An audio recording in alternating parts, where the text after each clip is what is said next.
So good morning. In our last class, we were studying the annotations. So annotations are features added in JDK5 to help the tools to read the program and analyze it. Whereas annotations doesn't change the semantics of the program. So annotation is nothing but a metadata. So in our last class, we studied how to declare an annotation, how members are added. So members are added as a method, but they're accessed as a values. So annotations are preceded with @ symbol, and annotations are defined in java.language.annotation package. So and then we discuss the three retention policies, that is runtime, source, and class. Only if the retention policy is runtime, then only we can extract the values and the annotations during the runtime. So otherwise we may not be able to extract those values. So and in runtime, to extract the annotations, so we have to use the reflection package. So reflection package is in inside language, that is java.lang.reflect package. So there we have certain methods that facilitate in extracting the annotation. So such as a get class method. So get class will extract the class object of a invoking object. Then get method will return the method object of the method specified along with the parameters. So once we get the object of a class or object of a method, then we can extract its annotation using the method get annotation. So likewise, a class can be annotated, method can be annotated, variable can be annotated, constructor can be annotated. So depending on what is annotated, we can extract it. So today we shall discuss the further concepts like obtaining all annotations. How to obtain all the annotations on a class or a method. So in order to obtain the annotations, first thing is that should be runtime retention. And then we can call a method that is get annotations. So get annotations method will return all the annotations on a object or a class. So and it returns an array. So here it is an array. This method returns an array of annotations that are present either on a class or a method or a constructor on a field. So it depends on which we are invoking. So here is a example. So we have to use these two packages. So that is java.language.annotation, java.language.reflect. Then we are declaring a annotation over here. So this is the annotation declaration, and its retention policy we are putting it as runtime. Then another annotation we are declaring, that is this is the first annotation and this is the second annotation. So the name of the first annotation is my anno and the second annotation is what. And for both of them, the retention policy is runtime. So which means we are declaring two annotations. So in the first annotation, the members include a string and an integer value. In the second one, it has only one, that is description. So two annotations we are declaring here.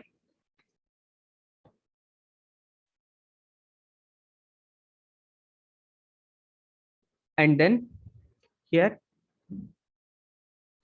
once the two annotations are declared, we have to use them.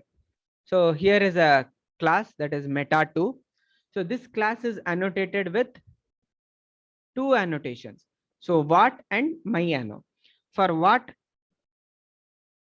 the value of the description is this one, an annotation test class.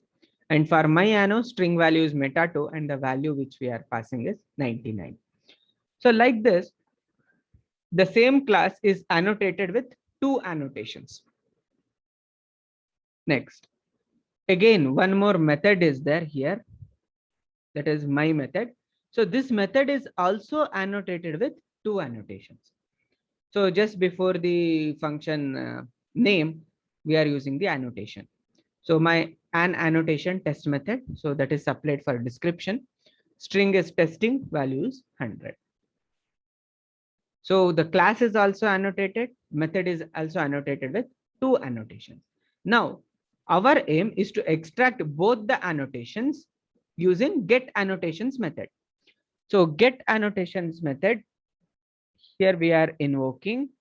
So if you observe, here is a object. So what object is this? This is an object of type meta2 or the class which we are declaring. So that is OB. So here is OB of type meta2. Then on this particular object, we are calling a method get class. So get class method returns the class object of a invoking object. So it returns a meta2 object. On that particular object, we are calling get annotations. Right? So in a single statement, we are extracting the class and then calling the get annotations method. So this is possible.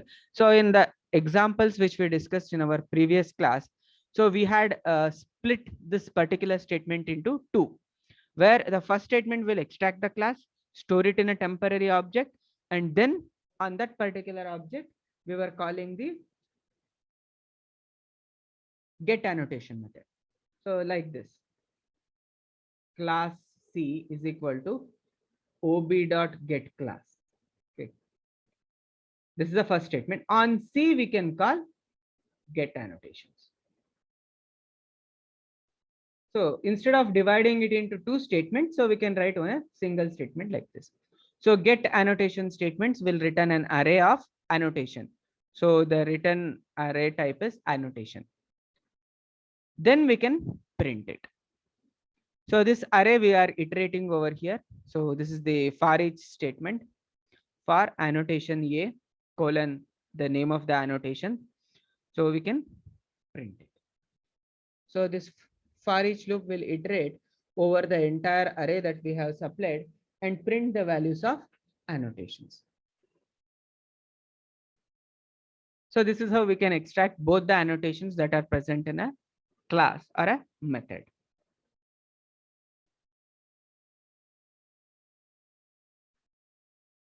So in order to extract the annotations on a method, so again we are calling object get class. On the get class, again we are calling get method.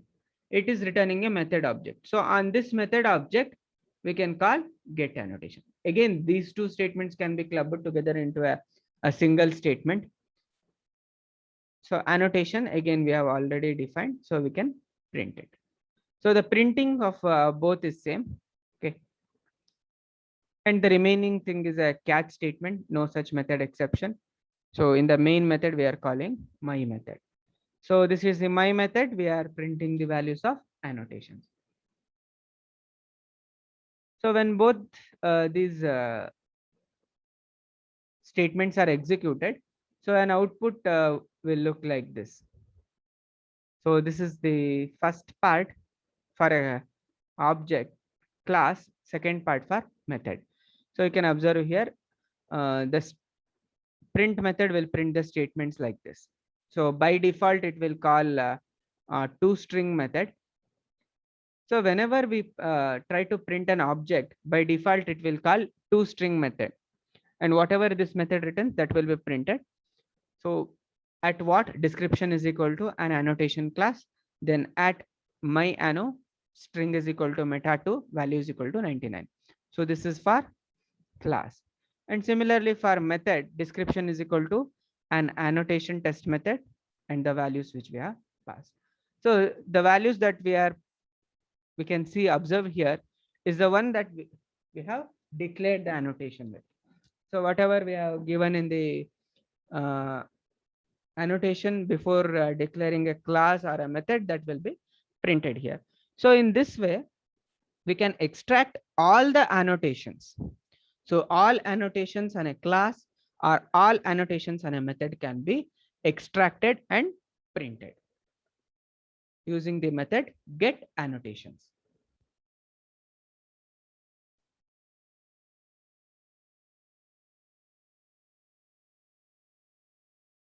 So next concept we have, that is the marker annotation. So a marker annotation is a special kind of annotation, but it doesn't contain any members. So in the previous example, we saw two annotations, one with one member, another, and the second one with two members. But here in marker annotations, members are not present. The only purpose of having marker annotation is to mark an item.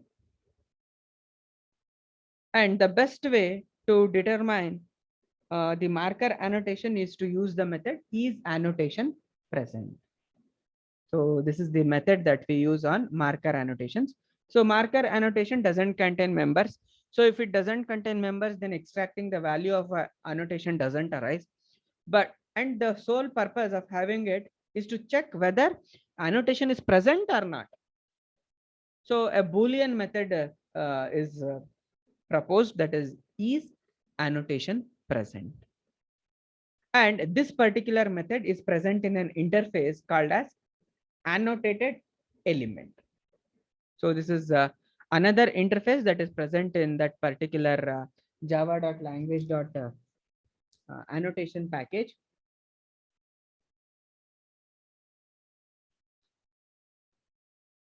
Here is the example of annotation, marker annotation. So in marker annotation, again, we are specifying its retention policy as runtime. And here you can observe, this is the annotation, marker annotation. And here no members are present. So members are not present. So if members are not present, then it is called as marker annotation. And the marker annotation sole purpose is only for marking. So how to use it? So here this particular method is annotated with annotation my marker, and here it doesn't contain any parenthesis. So here parenthesis is not present while declaring the annotation. So here parenthesis is not present.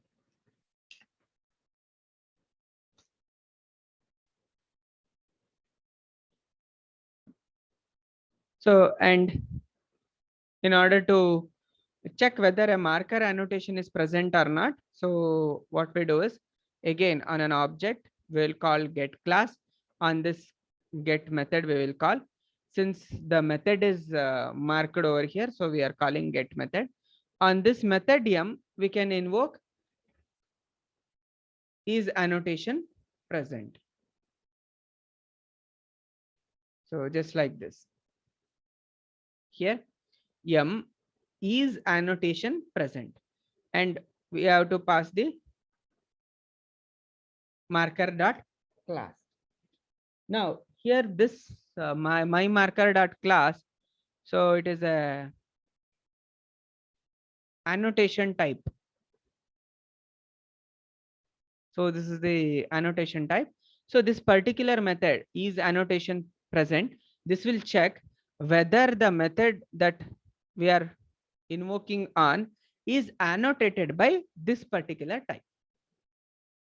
So a method can be marked by many annotations. Here we are checking only whether it is annotated by my marker class or not. So if it is marked, then it will print them. It will return a Boolean value true. Otherwise, it will return false. So the method that we use is is annotation present. And this annotation present method resides in annotated interface class.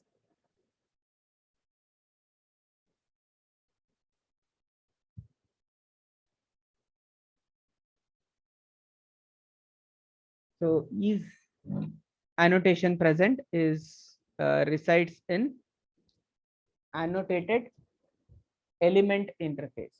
So there is a interface called as annotated element. So this is a interface, and this particular interface is having the methods. So the methods which we discussed previously, that is get annotation or get annotations. So they are all present inside this particular interface, and this interface is present in reflect package, that is java.reflect language.reflect package.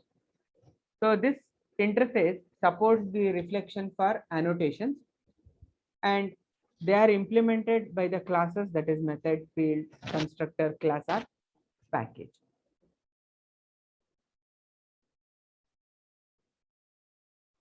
So along with these methods, it has one more method, that is get declared annotations.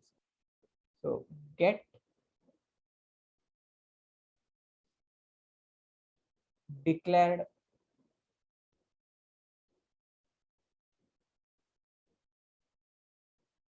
annotations.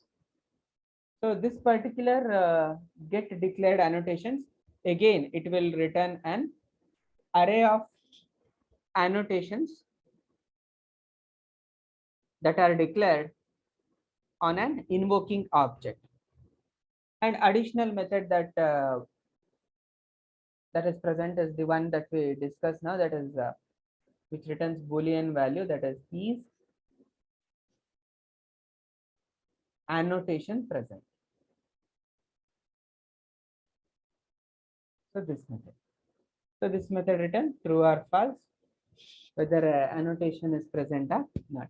So here we have to pass the type, that is the annotation type, as the parameter.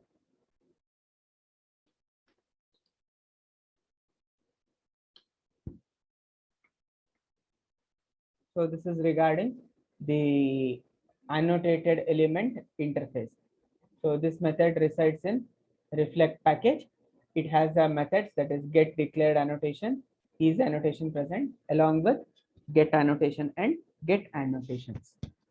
So four methods we have discussed it so far regarding the annotations.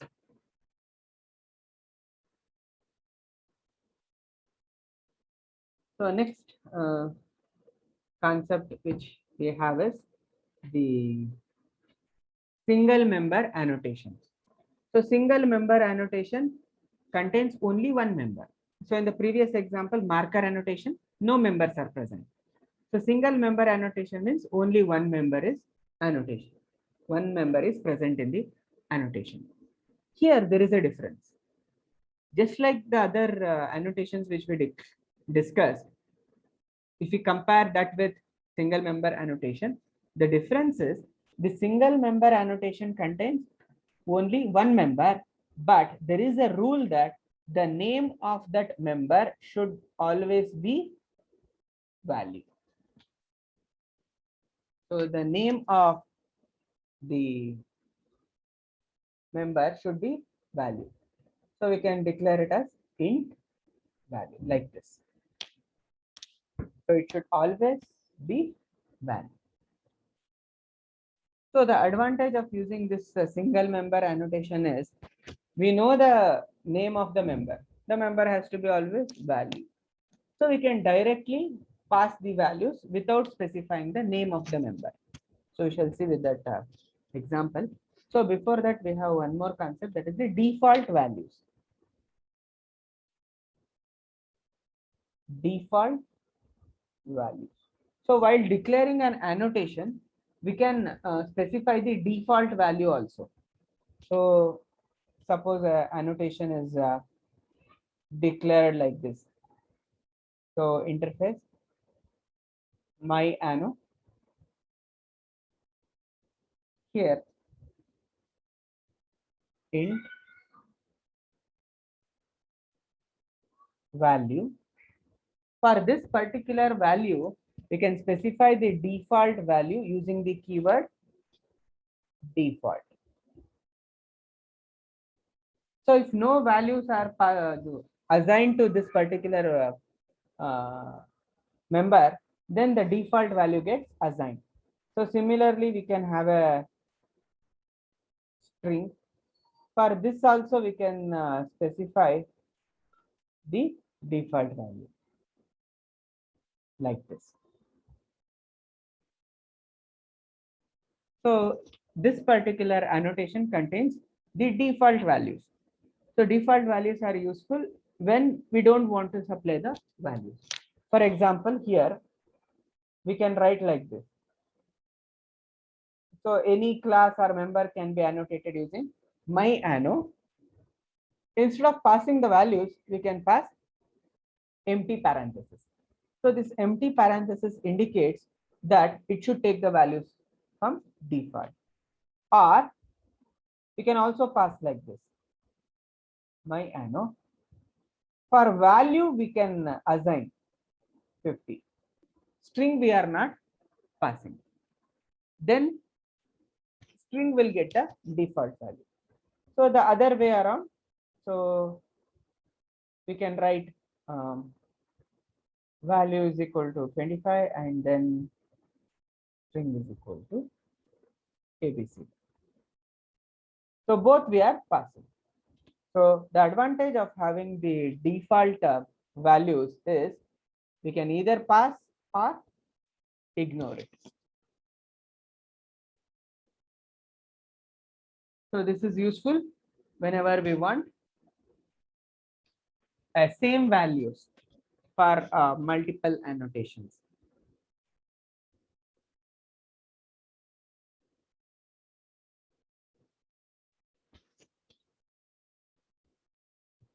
The only difference between other annotations and single member annotation is, so the single member annotation should have the member as value. So here is an example.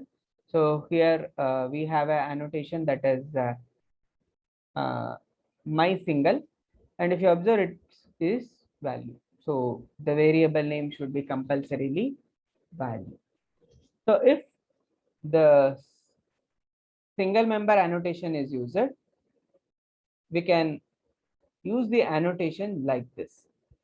So my single, we are passing the value. So here, if you observe, we have not specified the member name. So member name is not specified in this particular example. So that's the only advantage we have if we are using the single member annotation. So the rest of the things will be similar to the previous.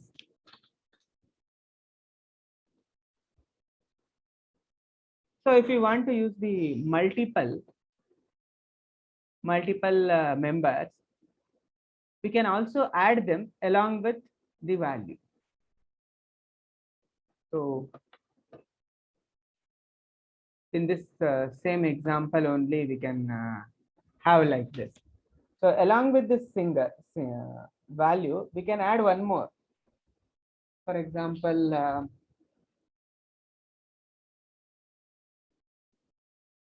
we can have integer, say XYZ. So one more is added, but in order to make it as a single valued, we have to give a default value. So default, let us assume it is 0. So XYZ we have defined and its default value is 0. Now, when two members are declared like this, can we declare an annotation like this? So our annotation is here, two members, one is value, another one is XYZ. So XYZ has a default value 0.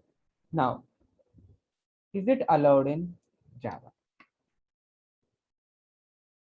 Because we are passing only one value. So this is allowed only if one of the member value is member name is value and the other one is having a default value. So default value should be present.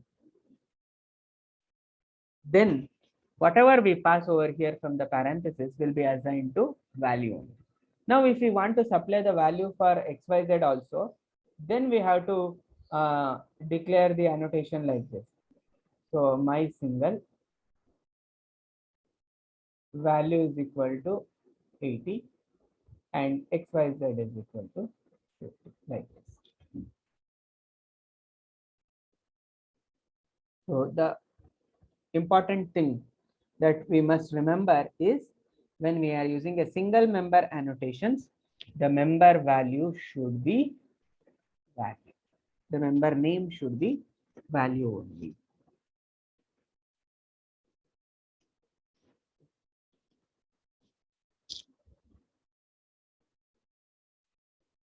So this is the explanation of single member annotations. So marker annotations doesn't contain any members. Its sole purpose is only for marking. Whereas single member annotation contains the member with the name value. And the advantage is while declaring, we need not enter the name of the member. That's it.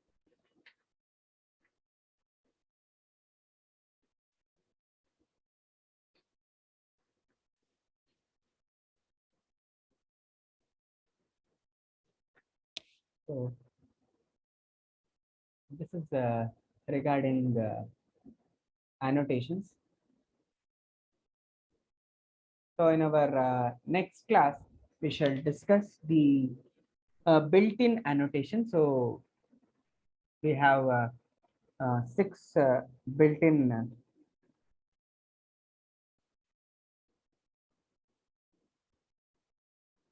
annotations. So we shall discuss them. So and with this built-in annotations, we will be completing the module 1. Okay. So module 1 contains only enumerations, type wrappers, boxing, unboxing, and then these annotations. Okay. So very little topics are left. So we'll finish them in our next class. So you can enter the attendance in the chat window and exit.